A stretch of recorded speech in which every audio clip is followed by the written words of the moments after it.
had to know God was not going to heal him the way I needed him to be healed. But I was going to take every opportunity, every moment I had to get what I needed out of the man of God before he went on. I had to take that. And it was a hard pill to swallow that my prayer wasn't going to be answered the way I wanted it answered. But this brings me back to the scripture. Paul, who wrote 2/3 of the New Testament. Paul, who was bitten by a venomous snake and commanded the poison to be purged. Paul, who sang praises to God in prison and the earth shook and broke his chains. Paul was struggling, and God would not remove that thorn. There are 2 points I want to make today. This is not going to be a long sermon. Point number 1, God knows us way too well. Paul first acknowledges to us that because God was using him in a unique and mighty way, God had to place some sort of check on Paul. To keep Paul from getting a big head, a thorn was placed. What was the thorn? We don't know. Some preachers have said it's about Paul's imprisonment. I've heard others say it was some form of physical ailment. I even heard one guy say one time it was because Paul was suffering from baldness. You laugh. I heard someone preach this up behind the altar one day. I have my own theory. But the fact is, we don't know what it was. What we do know is that it was meant to ensure Paul didn't get conceited about how God was using him.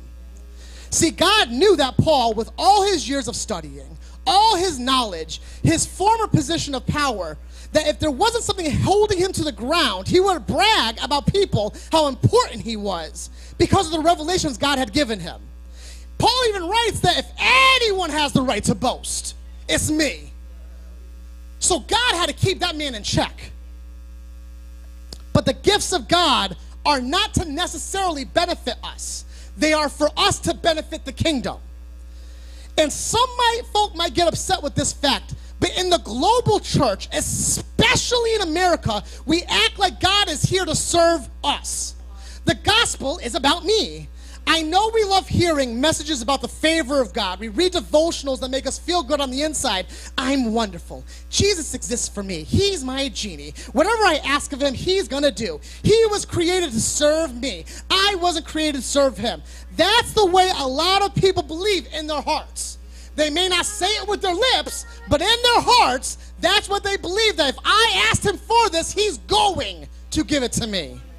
And many people believe God is here to serve us because of the toxicity in the messages that we've been listening to that have been infiltrated by secular doctrines. All the letters in the New Testament, all of them, many of them written by the same man who is struggling with this thorn, is to make us what? Grow up, to mature.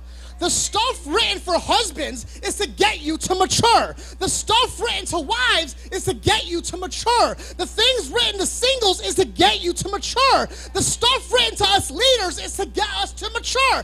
The stuff written for new believers is to get us to mature. The stuff written for children is to get you to mature.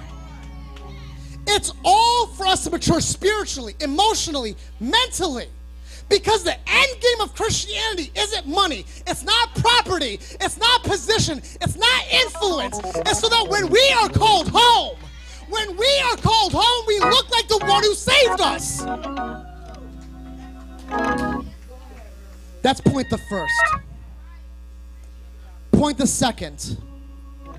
Your no does not mean you're denied. Because our mind, our thoughts, our perspective, and our emotions are finite in what we experience, we take no as a denial. But thanks be unto God who what? Oh, that was real quiet. Thanks be unto God who causes us to what? Triumph. I know y'all know that verse. Don't have to be quiet with me today. God's no is not a denial. It's a just wait. I have something better coming around the corner. You don't believe me? Let's go to Matthew 26:39. You can write it in your notes. And Jesus, he goes a little further. He fell on his face and prayed, saying, my Father, if it be possible, remove this cup from me. Now, a lot of times when we read the scripture, we just kind of gloss over that part. But let's put a period right there for a hot second.